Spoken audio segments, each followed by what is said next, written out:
last 40 years. And today I have my special guest.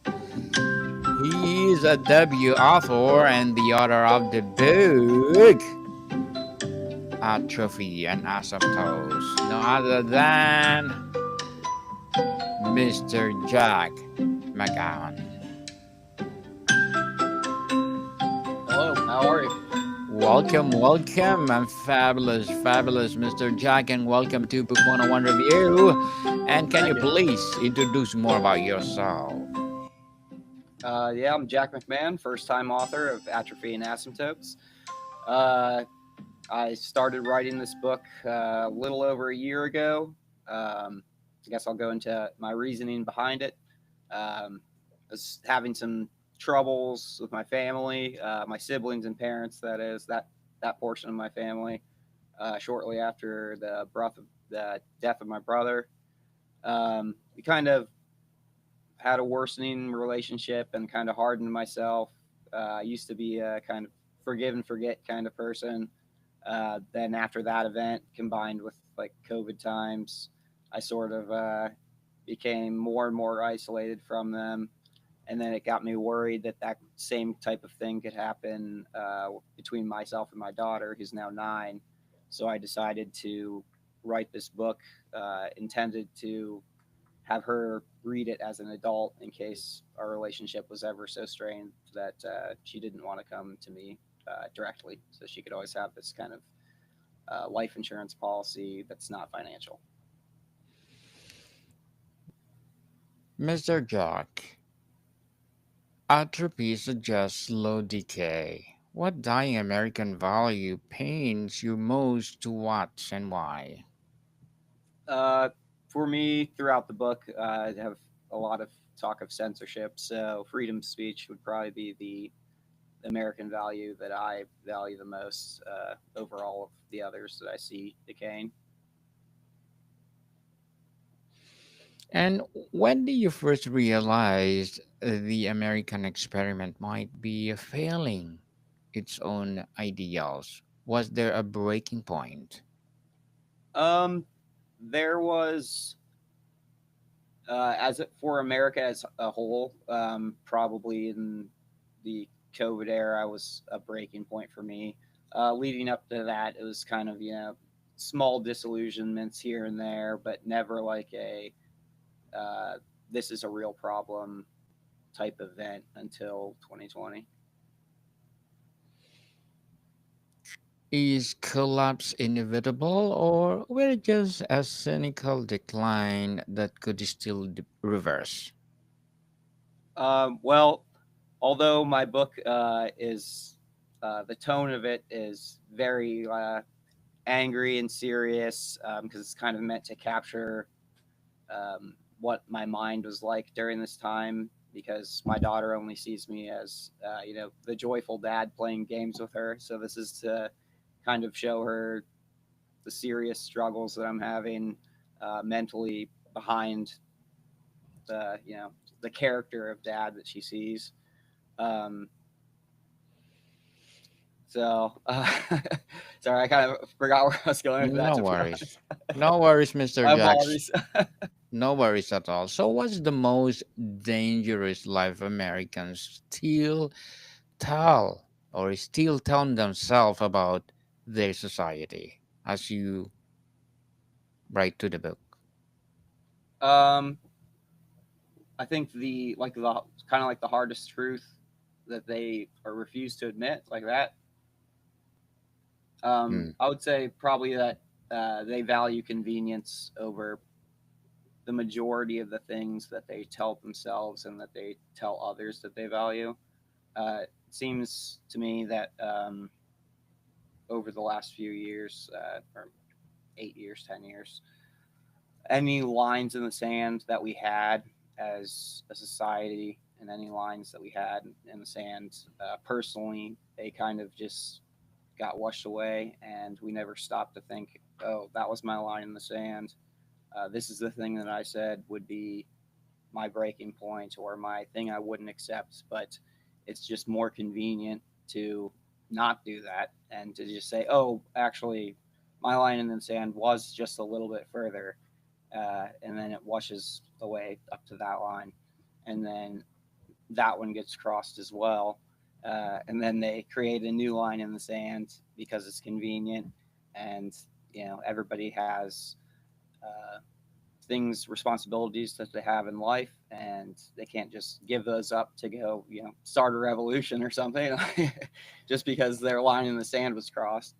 I kind of go into that as well. It's like one of the major themes in the book, the duties of fatherhood versus the duties of like being a good citizen and keeping your country going in the direction that you want it to be going, making sure those lines in the sand don't get crossed.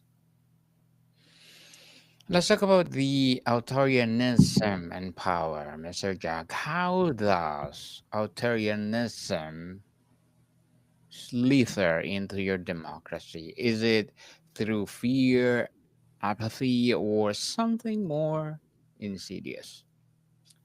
I think it's partially through fear. I think little by little, small fears they come about, and that's how laws are passed that slowly do erode our freedoms. Um, and we compromise. I think that our system in general is built on compromise, and that's always seen as a good thing.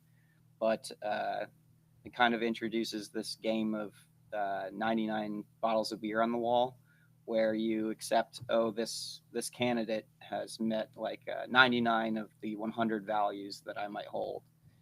So we accept that candidate, and then we are left with 99 values. And then over time, that one value that we gave up just becomes the norm. And then maybe 8 years down the line, 12 years down the line, some other candidate comes along and they're like, oh, this person, they hold 98 of my remaining 98 value or 99 values. And we accept that. And then one more freedom is eroded. And just over time, our system via compromise is built to erode freedoms. Mr. Jack, can you deprogram or, yes, deprogram someone from authoritarian thinking, or is the drift irreversible once it takes hold? Uh, I don't think that it is irreversible. I do think that throughout history, um, once there is a point that's crossed, which I don't believe that we're to that point yet, but I do believe that like once you get to a certain point throughout history, most of the time it's been undone via violence, and that's why I think as we approach that and we approach the asymptote to authoritarianism, that it's very important that we don't get to that breaking point where it does require some type of violence to go back against it. Hmm. Totally empowering answer. And thank you so much for sharing your knowledge and wisdom to the world. Mr. Thanks for Jack, having me. thank you for sharing your book to the world. Is the modern left or right more guilty of authoritarian impulses, or is it that a false binary? uh, I do think that I would have had a different answer 10 years ago, and maybe even 5 years ago.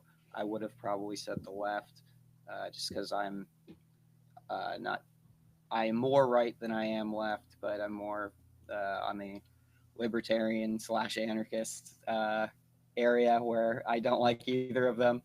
But I normally would have said that because I saw them throw away a lot of things that I did like about them, like protection of freedom of speech, being anti-war.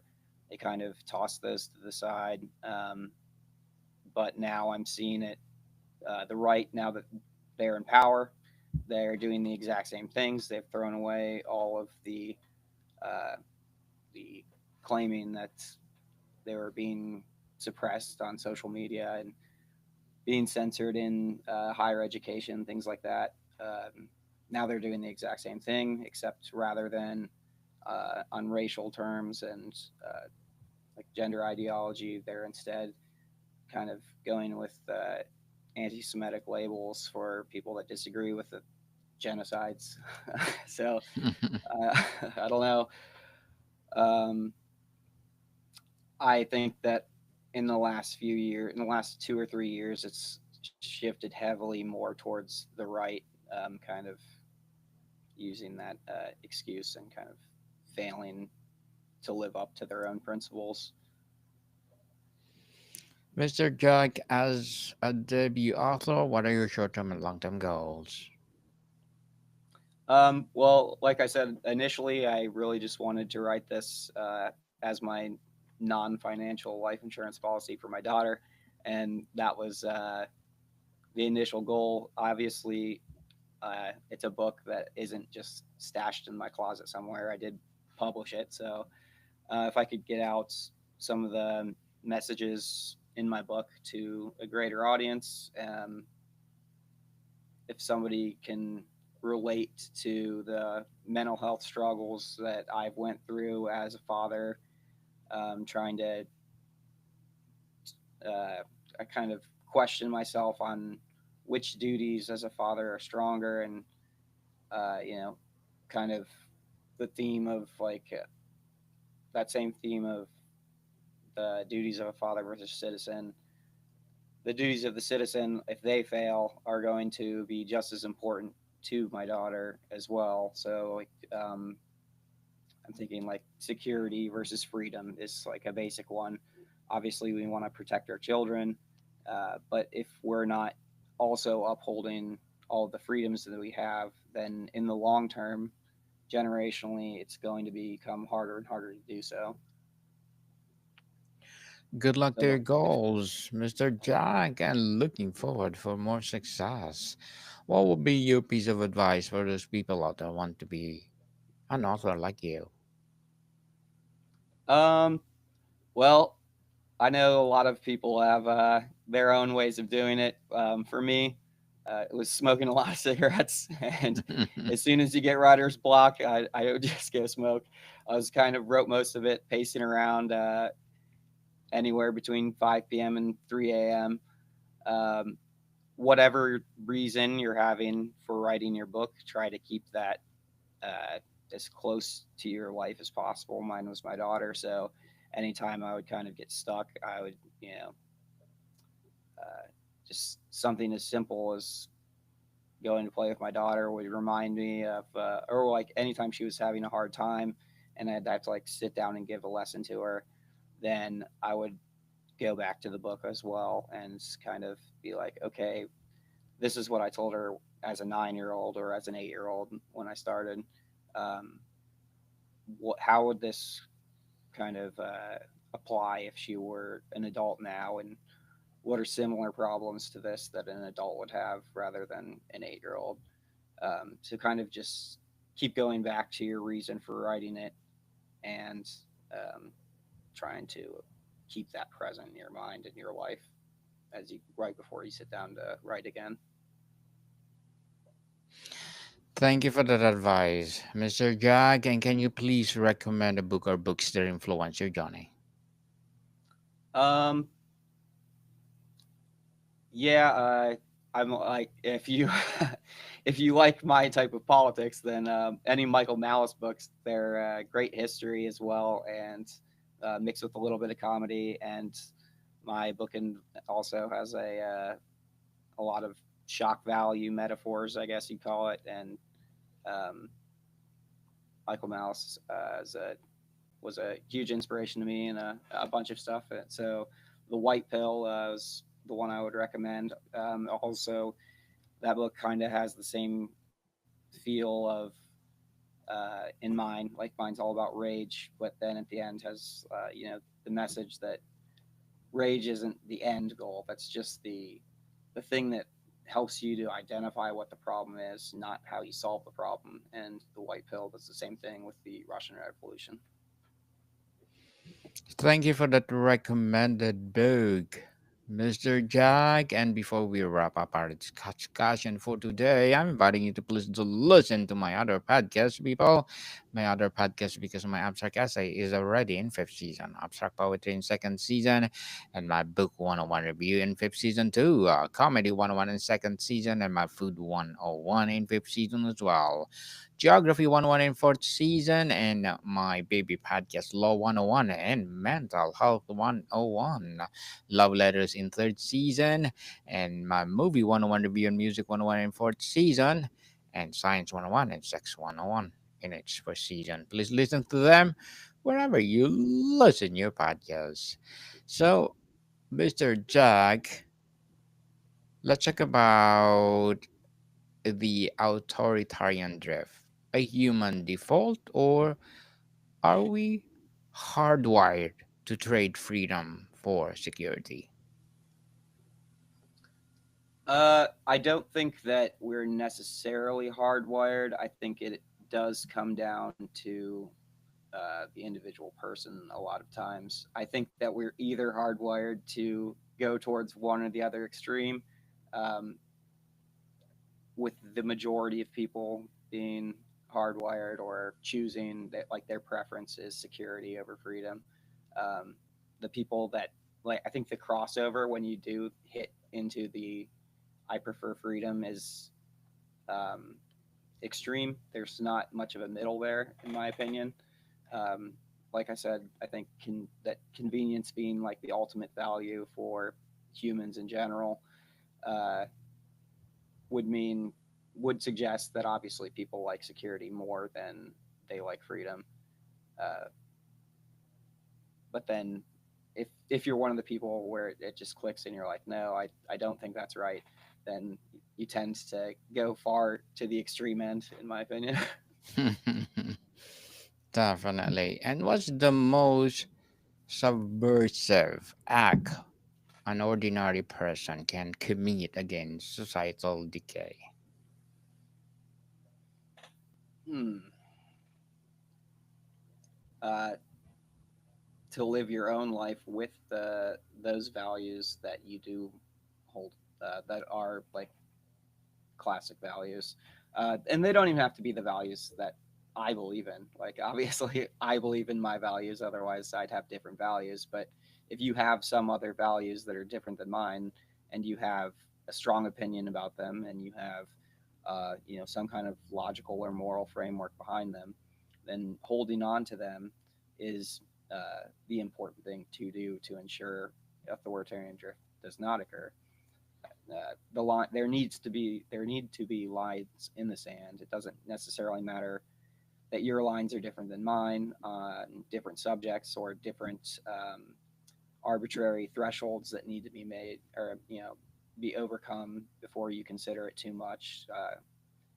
I expect most of the people's are different than mine. I've heard that my whole life, so I think the more important thing is just that the lines are drawn and you ensure that they're not crossed by living your life with those values. Definitely values. People who living or dead would you trust to guide us out of this mess? Ooh, like as a leader, Yes. um, Either living or, well, dead already.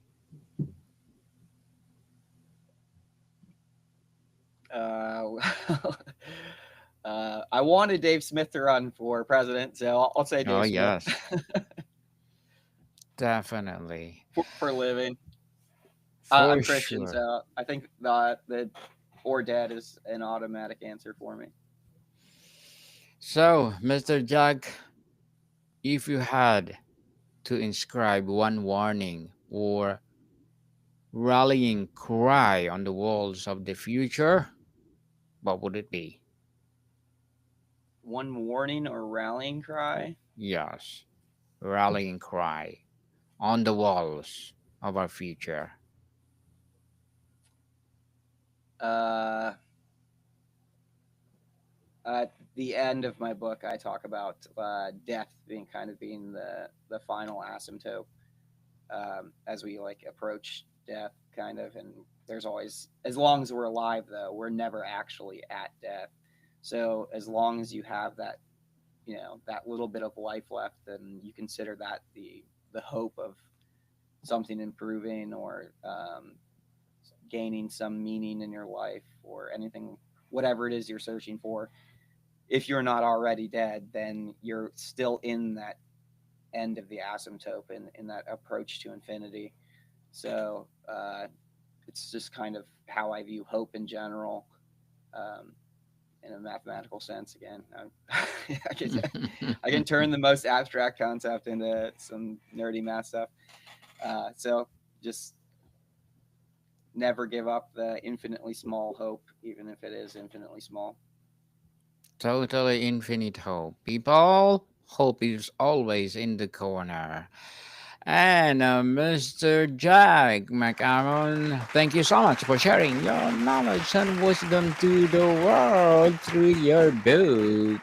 And can you please invite our listeners to support your book? Yeah. So my website is JE McMahon, which is MCMAHON.com. It's also available Amazon, Barnes and Noble, any of the online retailers.